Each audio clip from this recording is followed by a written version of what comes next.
and go. 6 weeks out, about, give or take. How do you feel? Feel great. Everything is going along as planned, and I'm finishing up my camp in Chicago, and then next weekend I'm going to drive out to Miami and do my last month out there. Yeah. The last time you and I talked, you knew this fight was going to be the fight, but it wasn't announced yet. And take us through the emotions of what it was like when you finally got that call and you knew that he was good to go. He was finally healthy enough to do this, and where you were going to be on a huge card in the summer.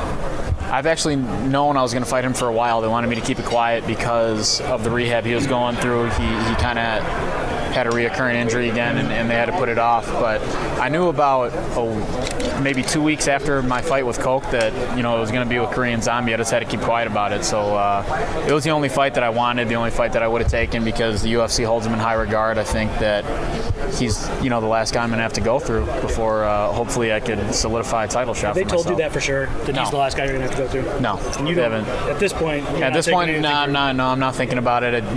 Korean Zombie is somebody that you don't want to look past, so I'm not gonna do that. I'm gonna concentrate on him right now and worry about what happens after the fight.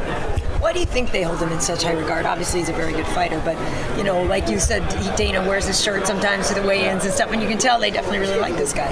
Yeah, I think it's just because of his style. He puts on exciting fights. He's always going forward. He's always looking for a knockout, and after his fight with Leonard Garcia, he kind of blew up. And I think that's why they kind of hold him in that high regard. But I'm going to try and change Dana's mind after this fight, maybe get him to wear a Bully t-shirt. And so far, what fight do you think most defines you? If we had to show somebody just one of your fights, which one would you like us to show them? I don't know. That's a tough question. I think maybe my fight with Cub, the emotional state I was in, my head wasn't even in there to fight. I lost a family member a week out from that fight, and I was at the funeral the day before the weigh-ins, and then I went, from the cemetery to the airport to go cut weight. And I think just, I was put in a lot of bad positions in that fight and fought through it and came out on top. So I think that fight defines me. It shows the heart that I have. What are your thoughts on Anthony Pettis coming down to fight Aldo? It was something that I was pretty pissed off about for about a day, and I'm not mad at him or anything. He went through his own things at lightweight. He was promised a title shot a couple times and, had it taken away, so I understand he was just trying to look out for himself and his career. I wish they would have given it to me, though, Well, somebody had already asked that, but what do you think in this fight that you would need to do to really put your stamp on it to maybe get that shot? I think that I got to go out there and I got to finish this fight. I got to finish the Zombie and put him away. You've had the 4 fights and won over several top competitors, including Hioki. What do you think is the difference that would really, bring you out as far as putting your name out there more often? Like, let's say Anthony Pettis, he texts Dana, he gets the fight, he's more of a name. What do you think you need to do to make your name really, really out there so that you do get that fight?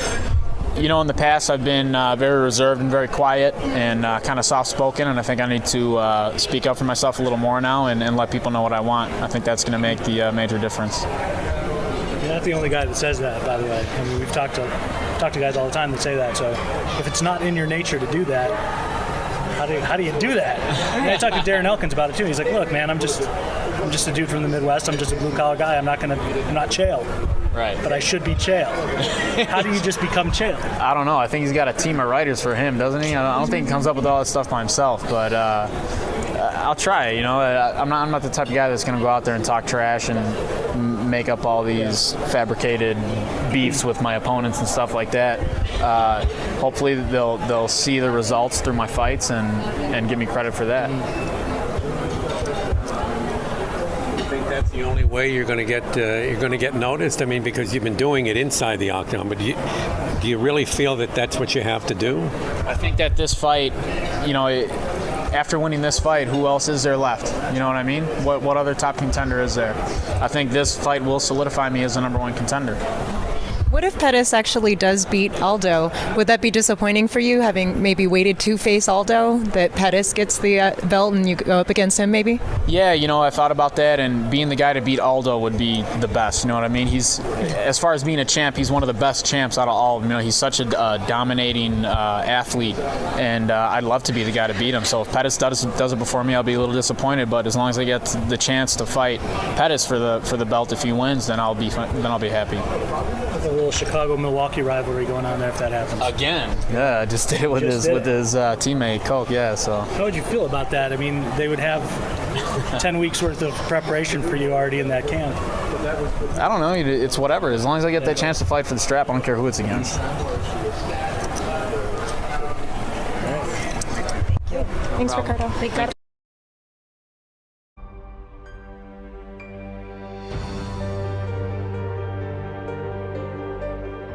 Rounds tonight. Now they're going to get 15 rounds. Oh, look at that! Look at that combination! And Arturo, Getty's right eye is bleeding. Yeah. The blood begins. And he's loaded up every punch. Fight, and that'll wear you out in itself, just that nervousness. Mercer with two good right hands. And now Mercer on Morrison in the corner. And Mercer's all over him, and Morrison in trouble. And Morrison goes down for the first time in his career. And that is it. That's it. It is it. Over. Ray Mercer has won it. He successfully defended his WBO heavyweight championship. Woo. Boy, what a flurry of punches Ray Mercer put together there. Tommy Morrison does not know what town he's in.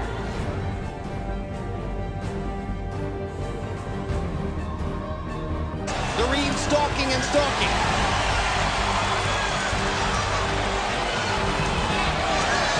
Good left hook to the body by Getty. Doreen goes down. What a tremendous shot. Doreen may not recover. He's not going to make it. Arturo Getty has knocked out Leonard Doreen with a body shot. A tremendous left hook to the body. We talked about the power difference. And that was just power knocking a man out. Power and precise out or through another left hook. It's either the 1, 2, 3 just to make him put his hands up, then boom, there goes the good body shot. Right on the liver. Right on the liver. Which freezes your...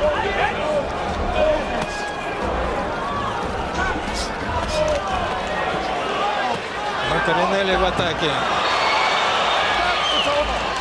Вот и все.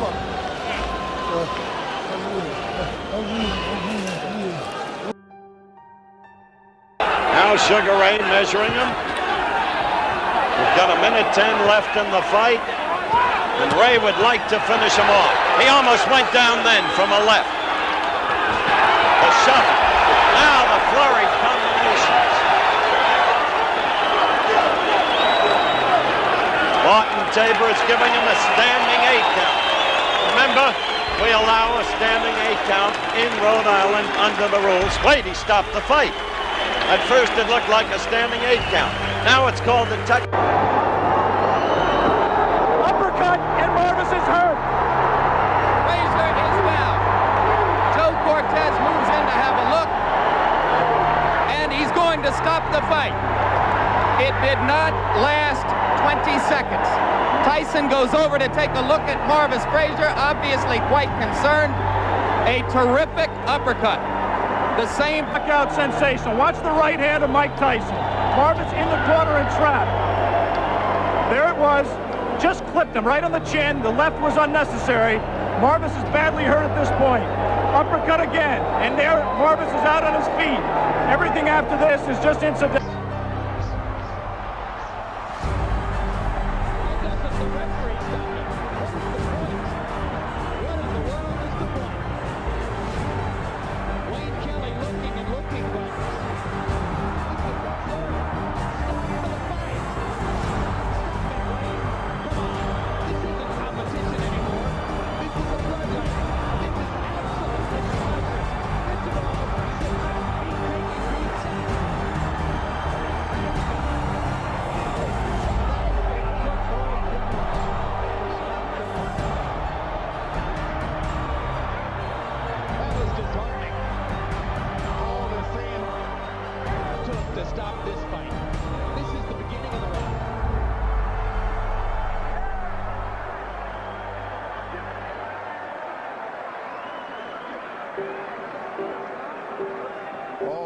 Even throwing uppercuts. Lennox Lewis.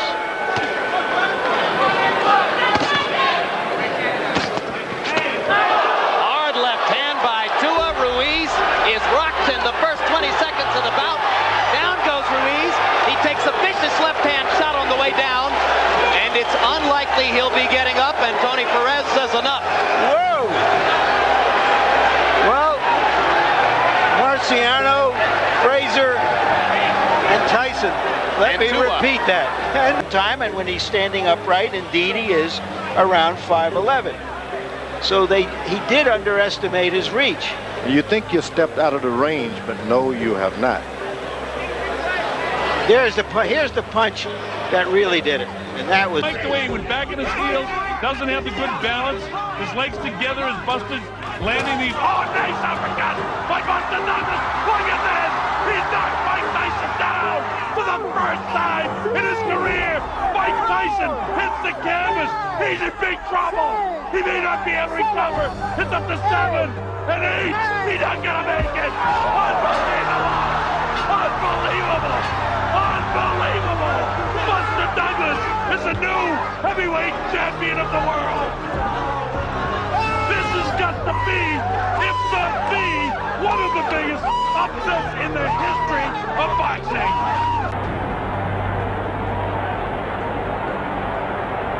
Ali moving in on London. A fuselage of punches by Muhammad Ali. London goes down. The referee sends Ali to a neutral corner and picks up the count. It doesn't appear as if London's going to be able to make it to his feet. The fight is over. Ali wins by a knockout and now has a record of 26 straight.